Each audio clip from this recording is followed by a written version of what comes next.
From the shores of Malibu, where the waves are pumping, to the Great Wall of China and back to the streets of Las Vegas, where the UFC is happening. We are live. This is It's Time Radio, the show where we talk about what you think about but may be afraid to voice. Do not worry, we will voice it for you. We talk about it all in its time. No holds barred radio, folks. Sex, drugs, rock and roll, UFC, entertainment, politics, and everything going on in the world. That's what we're all about. And here's my co-host and partner on the show, TJ Santis. TJ, no guest this week. Lots to talk about. How are you? Pretty interesting week and lots to go over. Oh, it's crazy, Buff. You got to be getting used to like these packed stadium events. I mean, you got the Raiders, you had the Abu Dhabi and the Thomas and Mack. Like this was brought up to me by one of my MMA friends over the weekend. And think about this. The Pride Fighting Championship organization came over to the United States in 2007 and did the Thomas and Mack Center and had a paltry crowd. It was an okay crowd, but Abu Dhabi comes to Thomas and Mack and sells the thing out 2 days in a row. What kind of world are we living in where grappling can be a bigger event than mixed martial arts? Like it's crazy. It's crazy, but it's wonderful because the heart of mixed martial arts is grappling, is wrestling, is jiu-jitsu. Is the base, going all the way back to the ancient days of Pancrase when, even when men were fighting naked in the mud to the death, all the history and everything back then. Yeah. It's like, this is where fighting, it's like the base that everything was created out of. Yeah. And I got to tell you that, the first experience last Sunday was walking out at the Raider football game. We'll get to that in a second. But in regards to the ADCC, nobody knew I was going to appear, right?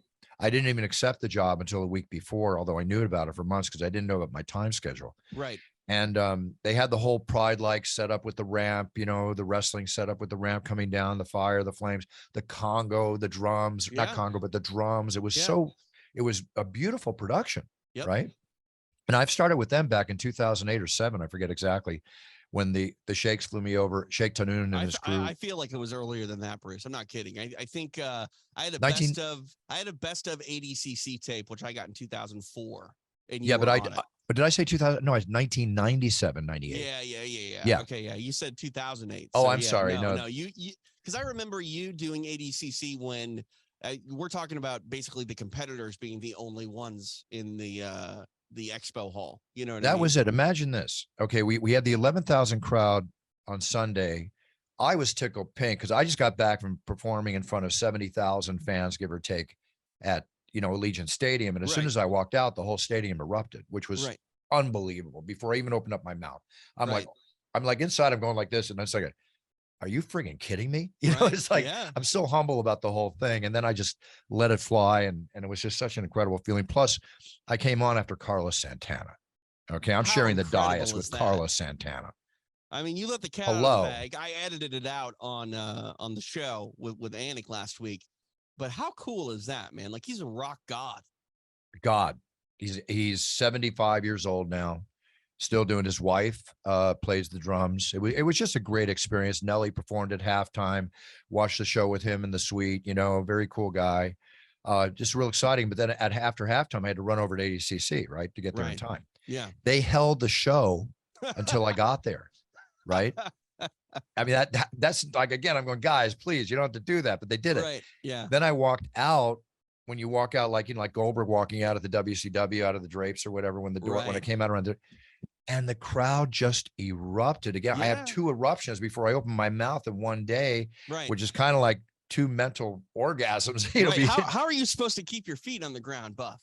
That's the other thing. They said to me on the ADCC, they said, when you walk out, and I hadn't even walked out, I didn't know what I was walking out into. I didn't see any of the setup. I'm behind the stage. I just got dropped off. And they go, be careful with the ramp. It's slippery. Okay, great. Now I'm thinking I'm going to walk down the ramp and I can maybe do one of my buffer falls here. I need to do another one. And so no, didn't do that. Got down to the ground. I had to bow and to all 4 sides of the audience because it was just so, for me, it was so unbelievable. Oh, the energy must have been electric. It was like a UFC. Yeah. Okay. And it was star-studded too. Rogan was in the audience, Hinchcliffe, tons of UFC fighters, Jake Shields, tons of people. It was quite an experience and so well run and so well done. But I got to tell you, if you want to just advance to the end with Gordon Ryan, this guy is, my friend Sinaloa called him Thor, Yeah. He is Thor. He's the just a king. chiseled god. Nice guy who just is there anybody better than him? No, not right now. And what's interesting is I kind of got to see the origin story of Gordon Ryan come to life through the Eddie Bravo Invitational. He was a teammate of Gary Tonin, who just absolutely smashed the competition in the early days of the Eddie Bravo I've announced Invitational. Gordon at that event. Right, I know you have. I know you have. But I think you were at the second one. The first one that Gordon did was like EBI 5 or 6 or something like that. And Gordon came on as a very last minute replacement for Gary Tonin, who got hurt like the day before. And, everyone expected Gordon to do okay because, Tonin's Danaher Death Squad had been dominating, from Gary to Eddie Cummings. And, it would be within the realm of possibility that Gordon would impress, but probably not win. And I think Gordon's record at EBI is something like 21-0. Like, he never lost a match, completely dominated everybody, came in as this, training partner to Gary Tonin and became the king. And it hasn't stopped there. And it's amazing. He never really backs down from a challenge. I mean, this better than anybody. There are gods among men that are warriors in the gym, but when they step into the spotlight, they shrink a little bit. You can't always handle that spotlight and that stage. And Gordon Ryan has somehow got even better and bigger with that spotlight on him. And he's a guy that I think is really going to carry this sport from a niche sort of combat sport to something where we get, 10,000 plus people in an arena in this country to cheer on grappling, which is largely unheard of. Well, agreed on all points, but again, we talk about the it factor, right? Guy's got it. Yeah. His image, the marketing, his way he handles himself. It's there. And again, I might be talking out the left side of my head, but I think his reward for winning the super fight was 40 grand, not counting whatever backdoor bonuses are being handed in the back. Yeah. Nice amount of income for him. And the rumor is that he is getting over 6 figures a month in sponsorship. So, I could imagine he's well taken care of, and for good reason, because I love it. I mean, you're a fan of boxing, you're a fan of mixed martial arts. We celebrate these combat sports, but for the longest time, it's been a really strong uphill battle for Brazilian Jiu-Jitsu and Nogi grappling to really sort of live in this spotlight where it's a consumable combat sport that's made for television. And Eddie Bravo really wanted to sort of, put Brazilian Jiu-Jitsu in that spotlight with his format in the Eddie Bravo Invitational. And I think it's done well. But even with Eddie's show, you need to have stars and superstars. And Eddie's show, I think, started to get bigger and bigger because of people like Gordon. And now you see Gordon doing that same sort of thing with ADCC. And obviously that is sort of the mecca when it comes to, grappling events. But before too long, I think we're going to see specialized grappling fight nights that are presented similar to this ADCC event and similar to UFC events, where you go and it's all about grappling. It's not, an addition to a fight night or anything like that. Yeah. It's the whole show. And I think that's one thing that the UFC deserves a lot of credit for, is simply being able to be as successful as they've been to get people to realize that there are many martial arts that make up a mixed martial artist that you can appreciate on their own. And BJJ and Nogi grappling is definitely starting to come into its own as a sport that we can appreciate without having to, have people hit each other. Well, when you see, Eddie's show drawing 2,000 or more, like when I did it, I don't know what it draws now. You see 11,000 here. ADCC is going to be like UFC, the rocket ship leading the way for everybody else. It's proven it can be done. Yeah. So that's the bottom line. And, the other thing that was really enjoyable. Come here, Grace. The other thing that was really enjoyable. Sorry, Grace, my German Shepherd friend's here with me today. Kristen's dog. She's such an incredible dog. Kristen celebrated her 20th anniversary yesterday. No kidding. Yeah, she and her husband, Chris, went out to Malibu to stay at the really nice Malibu Inn out there, having a beautiful romantic day together. Wonderful. Nice. It's like date night. So congratulations, Kristen. 20 years. 20 years. Yeah, wow. Awesome. So I forgot what I was saying. I don't know. I feel like you and I are going to have a 20-year anniversary. Yeah, it's going to be coming on soon. Oh, the great thing about ADCC for me was that after all these years with Pride and everything else, and the famous Pride lady, you know, Lenny Hart, Yeah. uh, we finally met. You'd You know, never met she's Lenny doing. before? I've never met Lenny. Really? No, I think we changed the Twitter once or twice, but it was great to work with Lenny. It was great to work with her there. It was great to for us to both to come together, She's you an know, interesting after all lady. this.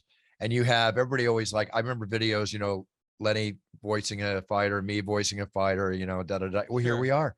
She's Sure. voicing him coming out, and then I Yeah. take it over from there. Yeah. And it was great. It was a nice experience, a very nice lady, and the crowd and the fans got their shot of MMA, you know, Yeah. Yeah. in the ADCC. And that's the thing too, is you know, for the longest time, if you were a grappling fan, it's because you were a mixed martial arts fan who found appreciation for grappling. Um, there is now a sect of people that are just grappling fans. I mean, they're not necessarily, you know, anti MMA or boxing, but I like the fact that we can have a depth of a fan base that just simply are there because they love grappling, and it's not just in addition to their overall interest in MMA. And that's what's strong, and what I think really needs to have happened to continue the success of grappling is you have these people that are just diehard grappling fans, and they need events like this to sort of captivate the minds Yeah. of young fans. Agreed. And little side note, when I was in the suite, at one point I took a little break, went up to one of the suites, and you know, Nate Diaz came in and we chatted away for 20 minutes, you Oh know. yeah, that's awesome. Yeah, he's in great shape. He's loving life. You know, he's going to definitely be doing something else. I know Scott Coker broke out yesterday that they're in talk. Of course, you know, everybody's in Sure, talks with Nate. sure, sure. You know, that we're in talk with Nate, whatever. But you know, the changeover of Nate, as we discussed last week, fighting Ferguson versus fighting Hasman, um, really was a more beneficial to him. Oh, And he explained insanely. how that whole process happened to me. I won't go into that. I'd rather Yeah, have yeah, him on yeah. the show to explain it. But he is such at the peak of his money making ability right now more than ever, whether it's a Right, fight with Connor right. or he said he'd like to fight Floyd or Canelo in a boxing match, whatever.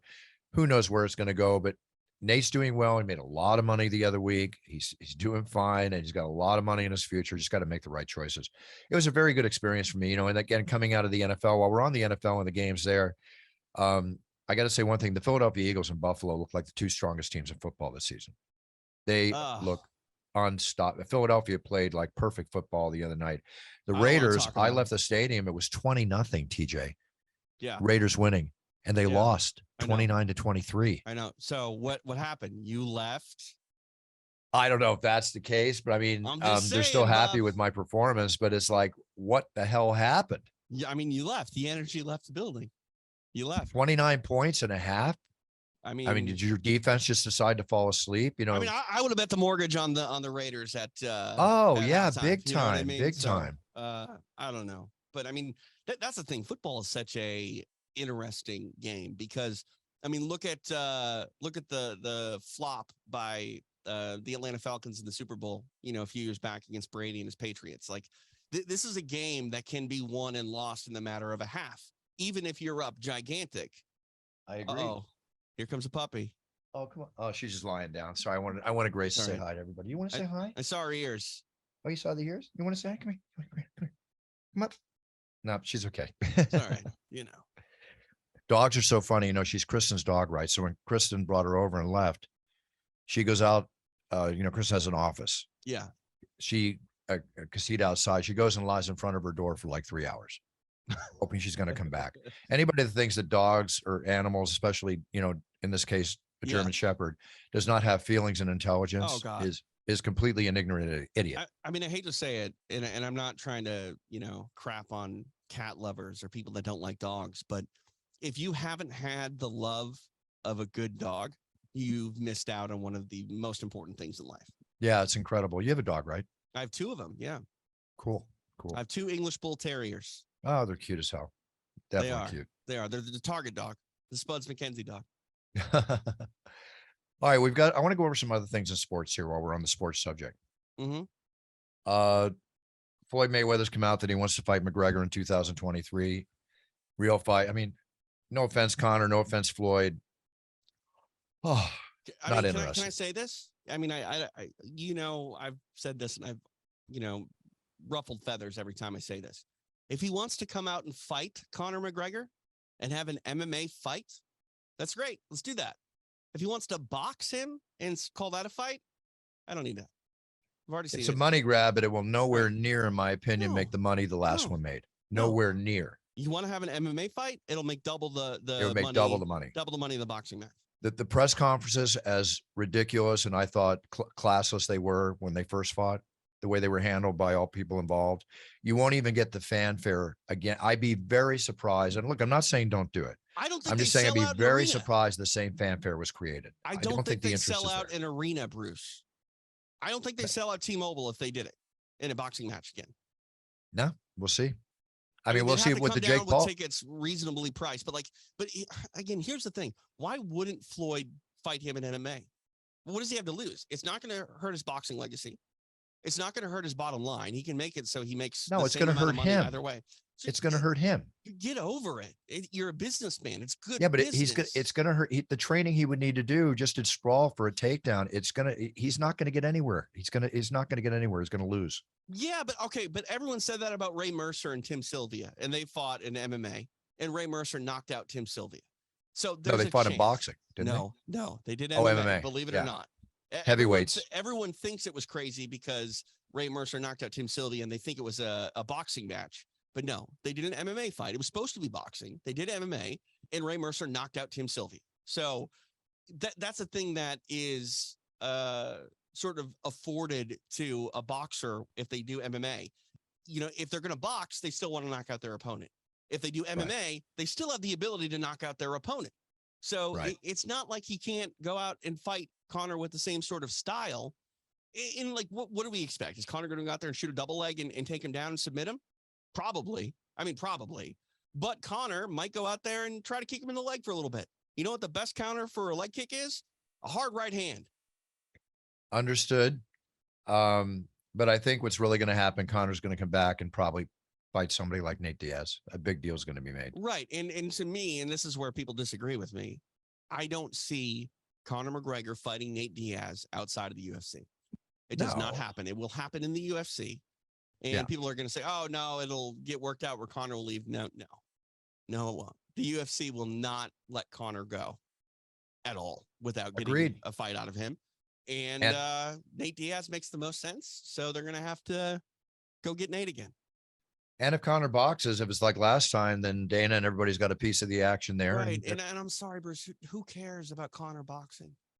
I mean, he had a valiant effort against Floyd. We don't. No offense, Conor. Love you, Conor, but no offense. I really don't.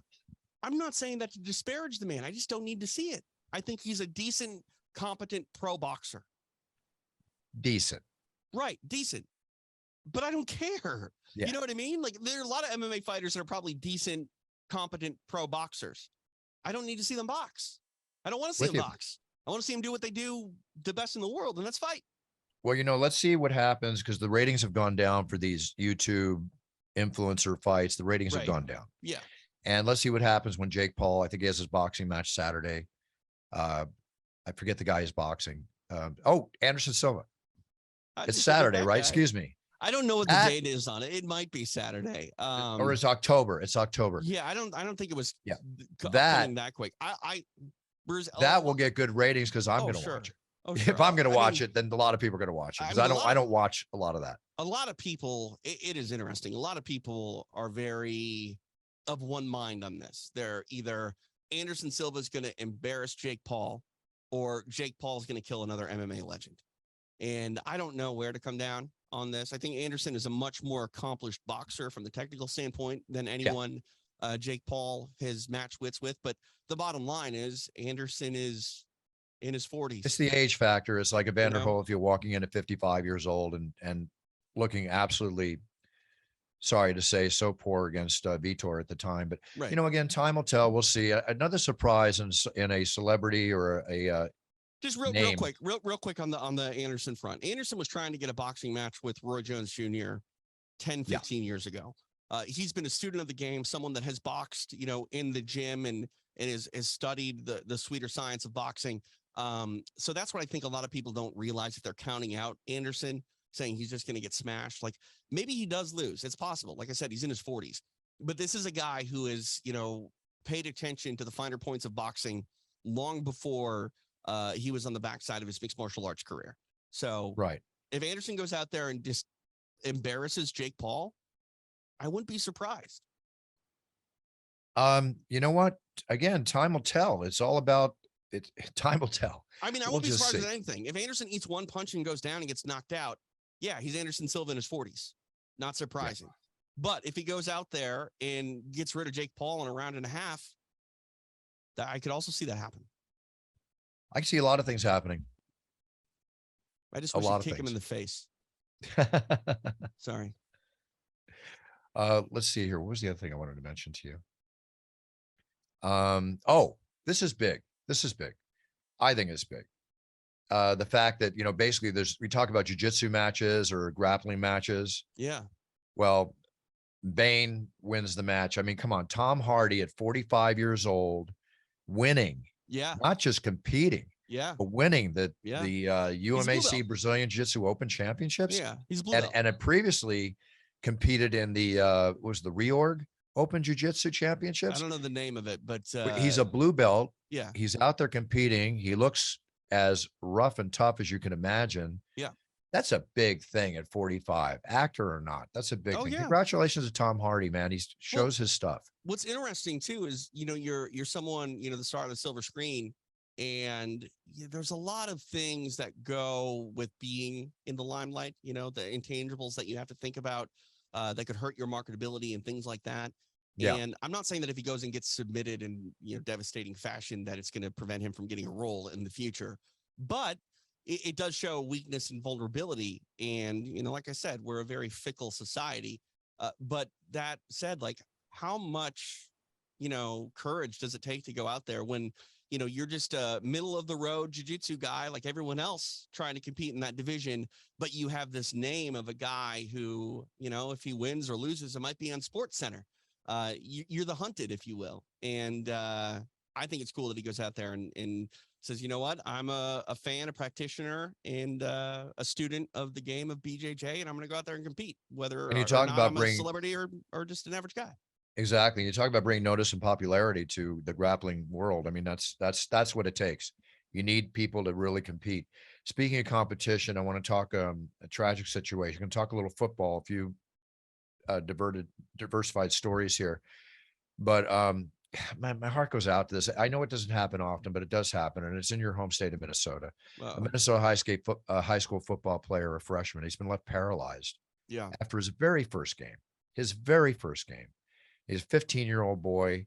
There's been 120,000 donations through a GoFundMe that, is in action for him right now. That's not going to bring back whatever, but look, it's a rough sport. I even said I didn't want my godson and my, his brother playing, and I played football and I love football and it's a great game, but dangerous game. Yeah, no, Anything can happen. So this is a weird skill that I have, Bruce. Like I haven't done it in a few years, but like one of my weird, you won't believe that I can do this skills is I can kick like a 30-yard field goal pretty consistently, like accurately. And it's hard to kick field goals, Yes. Especially at the higher level when everyone's watching you. But I wanted to play football, and my parents would not let me play football. Oh, really? Even back then, huh? Right. Yeah. So I was born 2 months premature, and I had to have all these surgeries. It's a very weird story. And for the first like 10, 15 years of my life, I wasn't allowed to play contact sports of any kind. They had to break my sternum. It was a liability. They were worried about. Yeah. So basically I played baseball, but in high school I wanted to play football, and my parents said no. And I was like, okay, well, what if I'm the kicker? And my parents were like, okay, you can be the kicker. So I went to the football coach and said, hi, I'd like to play football. And I'm at this point, I'm 6 foot tall, 240 pounds in high school. Wow. And the football coach is like, yeah, you'll be a great linebacker. I'm like, no, I need to be the kicker. And he's like, no, you're not going to be the kicker. And I'm like, but I can kick field goals. It didn't matter. So I didn't get to play football because the football coach only wanted me to be a linebacker. Hey, at least you're in demand. That's all I can say. Getting back to the story real quick. The young boy's name is Ethan Glenn. He was on defense. head first tackle is what paralyzed him. So I'm just sending my best wishes out to this young boy, and he's got a rough road ahead of him, Yeah. along with his family. It's a shame. Yeah. Another And situation that occurred, and it was not in football, but it was in the little league. Uh, the kid that fell and was injured in the fall from the bunk bed, right? yeah, His remember we parents talked about that. now it's tragic what happened, but here's the thing: the family. He's a 12-year-old boy. His fractured skull is very tragic, and hopefully he's going to be okay. His parents are filing a lawsuit against the manufacturer of the bed and the league. They want $50,000. Now, I'm not saying that I don't want them to have money to take care of their young boy, of course, but they're suing So because they're it suing the league failed to because have rails on the bed. the league facilitated the bunk beds. I Is that, guess. I and the mean, manufacturer of the bunk beds because they didn't have a safety. yeah, the bunk bed, a bunk bed is any bed higher than like 30 inches off the floor, right? This bunk bed was 60 inches off the floor and didn't have any rails. I had a bunk bed when I was a kid. It didn't have rails. I didn't know Never had that a was a rail. law. And why is the league being sued? I don't. Yeah. So Okay. The Little League has used institutional style bunk beds to offer Right, the most right. space for players. That's I mean, it. here's the thing. I'm not going to downplay what has happened to this child or No, it's their tragic. family. It's Yes. terrible.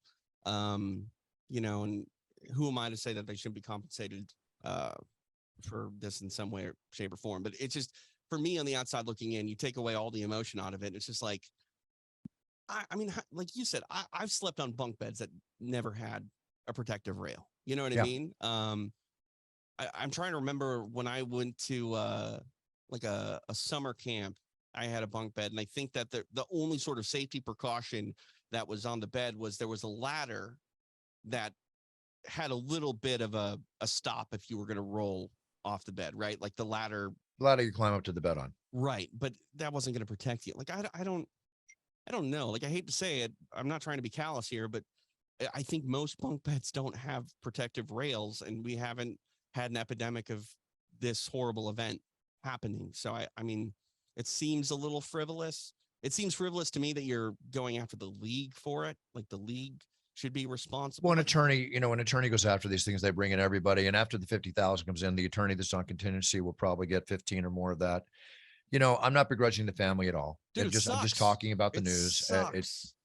I would think if they're going to go for something, it would be a lot higher figure than $50,000. But we'll see how it comes out. Like let's put it into this simplest terms. Like, is that really going to matter? Like, I'm sure it will help them, but like you're like, to me, when you settle or you get a judgment, you're saying that this amount of money makes whatever happened okay. $50,000. Nothing is going to make this okay. No. Nothing's going to make it okay. What's going to make it okay is this young boy gets back to being fully 100% and going on with his wonderful life. And that's what I hope most. I hope the Little League can support him for years to come in way of donations or fundraisers or whatever. You know what I hope? I hope he gets better and he gets to play baseball again. That would be the greatest thing in the world. Yeah. I hope he does. Here, let's go on from there. Another interesting case. And again, all my best wishes go out to this young man and his family. Speaking of the Raiders, the Bunny Ranch outside Vegas? The brothel place, the brothel or whatever brothel that this woman works for. But let's just put it this way: a sex worker, right? Actually very attractive from the pictures I'm seeing here, but that's all one in a bundle. She works at the chicken ranch. So if you're a Raider player, not a Raider fan, if you're a Raider player, right, you get a very huge discount off her VIP services to all players and staff of the Raiders. You get to go there, and she gives you a 50% off special for her services all through the 2022-23 season. I don't expect to see people like Max Crosby lining up at the door. I'm kidding you, Max, if you're listening. I mean, Max could show and Max played really well on Sunday. Max was giving it his all, man. Max, I'll tell you one thing about Max. If tackle's on the other side of the field, if the ball's on the other side of the field running, he doesn't stop. He's over here, he runs over there. He's just such an incredible player. With that being said, anyway, Raiders and staff. Now, I happen to be part of the Raiders in my announcement, but I'm not a play for pay guy, so I'm not going to be getting my 50% discount. I mean, I hate to say this, and I'm not trying to do the math in my head, but like they don't tell you what the charges are, right? So you don't know what 50% equates to. God only knows what it is. Who knows? I mean, are we talking $500? Are we talking $5,000? Are we talking? Well, I think it's a lot more than $50,000? $500, I would assume. So who You would knows? I don't know, assume, TJ. I'm but I don't like, know. I don't know. I don't know. I only know what I see and know what I read, but I found the story to be very cute. I mean, I don't know anybody, at least I don't think I know anybody that has been to one of these establishments. And if they haven't been forthright with telling me that they have. Listen, if I was a big player on the Raiders team, not just some guy that's in the Raiders seat watching the game, I wouldn't go over there. You're exposing yourself. It's going to get everywhere. Yeah, Not, but if unless you're like, unless if you you're don't like a give practice give a squad damn. guy, if you're a practice squad guy, that's probably never going to break I out guarantee you, there's squad. going to be cameras and notes of everybody that comes and visit that place. Yeah, but how many people used even against know? them at any time? Okay, who's the backup offensive lineman for the practice squad for the Raiders? You don't know. Nobody knows. Nobody knows. Go have a good time. Half off, gentlemen. Did you hear in the NBA that the Suns owner Robert Salver, after he used the N-word scandal, from the past, that he's selling the team? I did not know that. Yeah, he said they claim that he's selling the Suns. Just commented last Wednesday, he made a decision to sell the Suns, and in the best interest of the organization, the community, because of the accusations that have come down. LeBron James is very much a fan of his decision, tweeting right after it was announced he's so proud to be part of the league committed to progress. I'm not saying that his choice is wrong. The N-word is a horrible word. It's not a word to be said. Commissioner Adam Silver fined Sarver. Did you know this? He was fined $10 million and sued and suspended him for 1 year over what happened. Wow. $10 million. Wow. Right. So now I guess maybe needs to sell the team to get back the $10 million. Probably not. Sports teams are worth so much money. Basketball? My God. Please. Well, it actually has a lot to do, I guess, with the UFC sale. When the UFC sold for 4 billion, 4.2. It just upped the price of every individual team franchise. And I think it was shortly after that sale, the Kansas City Royals went up for sale. Do you know how much the Royals sold for? How much? Guess. Well, I know the Dodgers sold for 4.1, I think, or 4. Right. So guess what? The Royals, they sell for over 5. Over 5, what? Billion? No. The Dodgers are like number one team. So it's going to be less than the Dodgers, what the Dodgers sold for. 2 billion? $1 billion. Still a lot of money. I mean, that's an insane amount of money. You're talking about the Royals that are like one of the smallest markets in baseball. So basically the entry price for a pro baseball franchise is $1 billion. $1 billion. And then, I think UFC is the number 5 most watched sport in the US. Right. Now, just think about basketball, though. Like there are less games, less opportunities to make money, which means that everything is more priced higher. Like a basketball franchise has got to be worth well over $1 billion. Easily. Yeah. Interesting. Now, while we're on sports, because I want to go through some quick news stories, but let's go into some collectibles on sports. Remember I told you that I got Brian, my brother, a signed ticket by Michael Jordan from the flu game when he was sick, right? Yeah. Yep. Easily worth, plus his signature. Dude, that's worth so much money. Thousands of dollars that ticket is worth. It's going to be worth tens of thousands of dollars at this point, honestly. Well, his NBA debut ticket, Michael Jordan, his NBA debut ticket. Yeah. Not signed. It's a stub. Okay. Could fetch $300,000. Yeah, that's what I'm saying. The flu game, there's only one flu game. That's a big ticket. There's only one the flu signature game. is not on the ticket. It doesn't matter.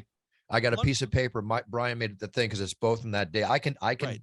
The COA, certificate of authenticity, from me is that I was at that game. I'm on film on The Last Dance on ESPN being at that game. Right. So when I say I got his autograph, I got it. Now let me just say this. Flu game, right? It was in Utah, in that arena, which holds what, maybe 20,000 people? Maybe. Michael made it sound like 80,000 when he did his announcement. But yes. But yeah, okay, so maybe 20,000. That's one of 20,000 ticket stubs, right? That's not a lot. No. That's not a lot. And that was a time where people, would save ticket stubs, but a couple of years go by, they get thrown out. What do I need this for? It was cool. It was a playoff game. You don't really realize the significance of that game until many years later, like honestly. Agreed. So I mean, what are we talking? Maybe one of maybe 100 ticket stubs still in existence? You Maybe. just say maybe there's 1,000 left from the game, whatever. It's still like next to nothing. It's a Yeah. big, big collectible. I think he had it graded too, so it's very valuable. All right. Do you And, know and who? no one remembers who Michael Jordan played in his NBA debut off the top of their head. Everyone knows the flu game was against the Jazz. No question. Everybody. I'm not Scoring even over an 40 NBA points. fan, and I know that. Scoring 7 or 8 points the first half and over 40 in the second half to win. It's one. I told you before in the show. It's one of the greatest single man performances on a team He that was I've ever seen in done, my life. Bruce. Everyone thought that the game was over when he went in for halftime. He's sick. He can't come out. He probably won't even play the second half. I should show you pictures from that game. I should make him put them on the show. It was That'd incredible. Be cool. Aaron Judge, you know Aaron Judge, the how man can I not know Aaron Judge? Well, his record-setting, his record-setting home run balls now. Yeah. Now, this is a modern day player. He's a 30-year-old player. Yeah. Right. At the time his of recording, balls I think are worth, he's at 60 home runs, right? Has he hit 61 yet? He has 60. 60. He has not hit 61 yet. By the time this goes up, he might be at 64. We don't even know. Well, Judge tied Babe Ruth's all-time single season record with 60, so the 61 has got to be set. The ball that estimates to be worth $100,000 to $150,000. Stop a second. Babe Ruth doesn't own the single season home run. No, it's McGuire, right? No, it's Roger Maris, and it's the AL. Roger Maris in 1960. Right. 62. Yes, it's 62 and 62. So he has not tied the all-time record yet. The all-time record, he needs 2 more. And again, this is the all-time American League record. The National League record's owned by Barry Bonds. Yeah, like it's been a very special year for Judge and the Yankees. And I mean, I hate to say it, but you look at the Bonds record and people disregard it because of the era it came in. Yeah, because of this scandal. Right. And I'm not saying that I mean, I'm a firm believer, Bruce, that in sports at the highest level, everyone's trying to do a little bit something to be a little bit better.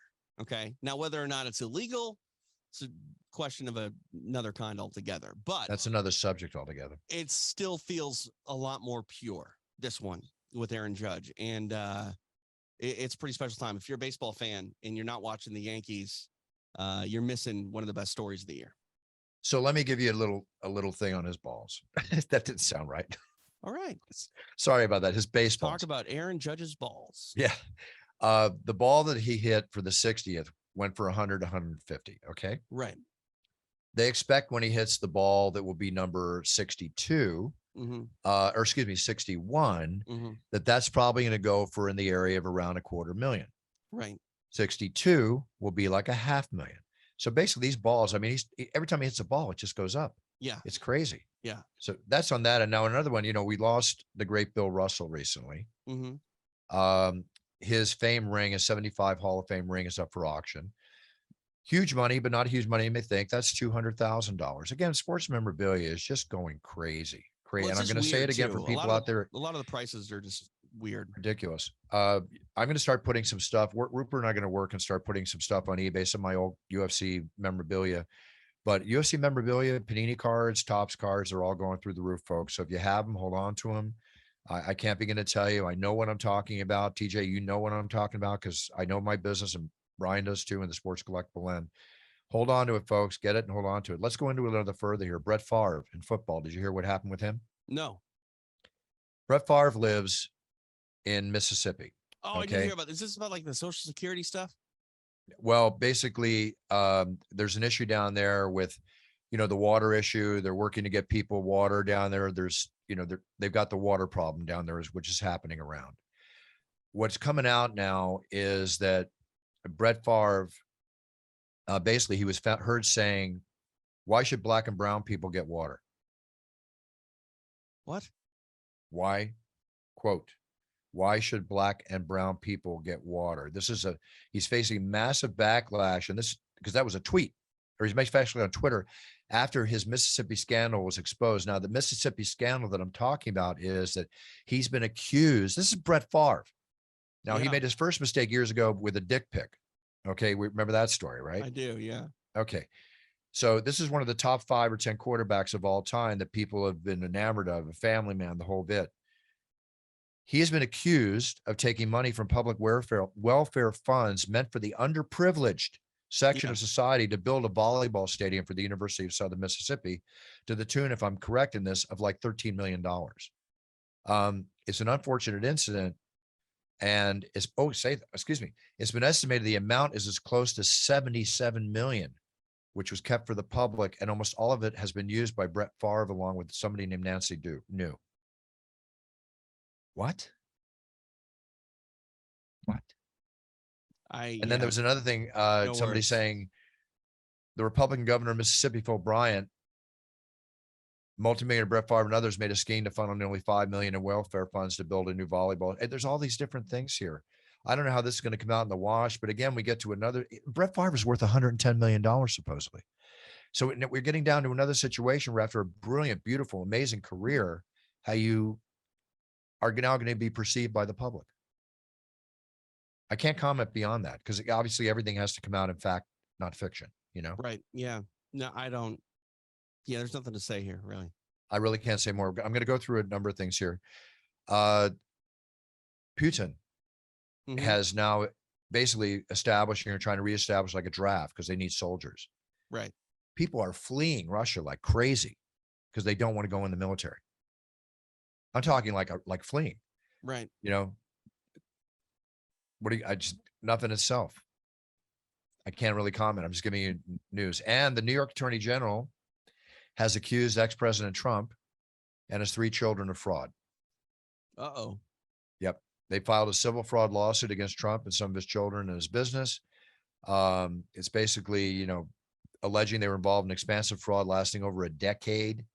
It's a 200-page lawsuit, accusing them of different things and looking for remuneration of part of the lawsuit. They're seeking $250 million in allegedly ill-gotten funds and to permanently bar Trump and the children from serving as the director of a business, which is the Trump organization has registered in the United States. He's got a lot of heat on him in so many different directions. And did you hear the other week, was it last week or whatever? He said, if he's indicted in so many words, watch what's going to happen. You inciting violence again? Is this January 6th all over again? You idiot. What are you doing? Sorry, everybody. If you like Trump, sorry, I made the comment. You don't incite violence in this country. You don't want to listen to my show anymore because I said that? Cut me off. Okay. I still love you people. I still love you people too. Please listen to the show. But views are views. I don't know, Bruce. It's politics in this world just seem to be more and more of a Saturday Night Live sketch. When I said what I just said, I agree. When I said what I just said, this is an emotional reaction. I am so sick of in the last 4 to 6 years, the incensed violence or the incensed to be violence that has happened in this country from leaders and ex-leaders in this country. Well, we're just more divided than ever, Bruce. And that's what I think bothers me so much about politics is we don't really have discussions anymore. We just yell at each other and it doesn't do anybody any good. And it sort of caused myself to just walk away from following politics at all because it's a turnoff. Everybody just gets so hypersensitive about everything. And instead of talking about, current events, you're arguing about which team you think deserves to win. And it's like, that's to me that I'm not a part of a team. I just want the best for everybody, TJ. I just want the best for everybody. Yeah. And I'm tired of this civil unrest. I'm tired of being a somewhat divided country, and I'm tired of these threats. Somewhat divided. Somewhat. Yeah, no, we're being polite. I mean, you got to pick a team these days, Bruce. You got to pick a team and you got to hate everyone else that's not on your team. And that's just, it's insane to me. It's insane.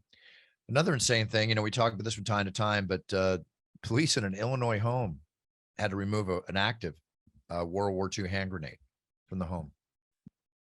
Active. Wow. Live. Yeah. Live is the word. Yeah. Like, why would anyone have a live grenade? I don't know. It could be maybe a military from World War II brought it back. You never know. Stranger things have happened. Home sales have dropped 20% in August from a year ago. We are in a bit of a recession. Of course. Interest rates are over 5%. Yeah. Excuse me. Approaching. Did I just burp? No, I don't think so. I thought I did for a second, but I didn't. Interest rates are going over. I mean, it's hard to buy a house now when it's at 5-6%. Sure. I remember when they were over 10% many years ago. Well, also too, houses here are essentially selling more for more than what they're being evaluated at, you know what I Cash mean? They're buyers. appraised at. Yeah. And like, that makes a bad market, honestly. Like if everyone that is buying a house is doing so and paying above and beyond market value, I mean, the market value, I guess, is higher, but it's based on demand more than quality or anything that's going to outlast that demand. You know what I mean? Like it scares me because, you know, we build these house prices up and people get these mortgages for so high. And then when we see a bit of a recession or a bubble burst, all of a sudden people are, you know, $200,000, $300,000 upside down in their house, and nobody wins when that's the case. Exactly. And speaking of interesting situations like that are just go strange from what the reality is to a point, Beyond Meat, the sustainable vegetarian meat that is Yeah. made, you know, Yeah. really delicious. I like them. The Beyond Meat executive, who I would assume doesn't eat meat, has been arrested Why would you for, assume he for doesn't eat biting meat? into some meat. Why would you assume he doesn't eat meat? I'm just assuming because he runs a company that I'm assuming this is just an assumption. I'm adding this to the light of the I think story. that's a silly assumption. Okay, no, I'm just trying to be funny. So we'll just put that I'm humor trying on to the be funny side. too. It didn't work. I'm trying to be funny too. Sorry. Well, he's a vegan food purveyor, Okay. and he's been arrested on charges of terroristic threatening and third-degree battery. And he Okay. was released on $11,000 bail. Uh-huh. And the reason is during a fight following an Arkansas football game, the Beyond Meat vegan food purveyor COO bit a man's nose during the fight. That's what I meant by biting into meat. Okay. That's some gross meat to bite into as well. Yeah, I don't Not know. much to be said. Just news, don't just know. reporting news. I mean, that's one thing that you'll hear critics of vegans say is that vegans tend to treat animals better than they do other human beings. I stay out of that conversation altogether, but Yeah, I don't know. got you. This goes back to the idea of like you're a somebody in this world. Why are you doing things that somebody shouldn't be doing? Yeah, I don't know. You know, when it comes to a street fight, I fight dirty. If I have to bite somebody's nose, believe me, I'll bite his nose. But I mean, you know, if you got to do what you got to do in those situations, I guess. exactly. But it just one of those weird stories. Anyway, not too weird, but weird. Shouldn't he be sitting in a suite? And not with the the commoners at a football game? I don't know. You know, with the economy the way it is, Bed Bath & Beyond, a store I enjoy, Mhm. I have enjoyed over the year. They're closing more than 50 stores. Yeah, they've been on the downsizing tip for quite a while now. And Tesla is recalling 1.1 million cars. Oh, wow. Because for windows that can pinch, What does right? that mean? That was Windows Gary that can- Randall. what For does that windows mean? that can Hi, pinch. Gary. No, it's okay. I know. It's a joke. Yeah. So with that being said, we're going to finish the podcast here in a second. I want to sign off in a second. So TJ, let everybody know what's happening with you. This weekend, I'm going to be live in El Paso, Texas, for the Eddie Bravo Invitational qualifiers, as well as Combat Jiu-Jitsu qualifiers. So if you want to watch that, it starts on Saturday and Sunday on UFC Fight Pass. So please tune in for that. And I think that's it. Cool. Okay. Big week this weekend because I'm not doing anything. I'm home. Hey, that's a huge weekend for you. Big weekend for me. Nothing happening. Next week, I've got the UFC. Next week, I've got the Raider game. They're playing the Broncos. We'll talk about that next week. But it's been a very interesting week, a great weekend, exciting weekend for me. Interesting week in the news with our up and down stories that we have here. TJ, let's get back next week with a great guest. And with that being said, everybody, I want you all to concentrate on what's important to you. Treat your sphere of influence with respect. Be a role model to your sphere of influence. Set your goals, write them down. When you step on that path, I say it every week, know what you're doing. When you step on that path, be the best you can be, because then you're winning. The path of life is not just work, it's personal life, it's everything going on in your life. Be the best you can be, folks. Whatever that means to you, I know what it means to me, and hopefully I'm having an effect on you. TJ, as always, a pleasure. Be back next week. Everybody out there, enjoy yourselves. Have a great weekend. Kind of an interesting, diversified show today of subjects. Buffer out.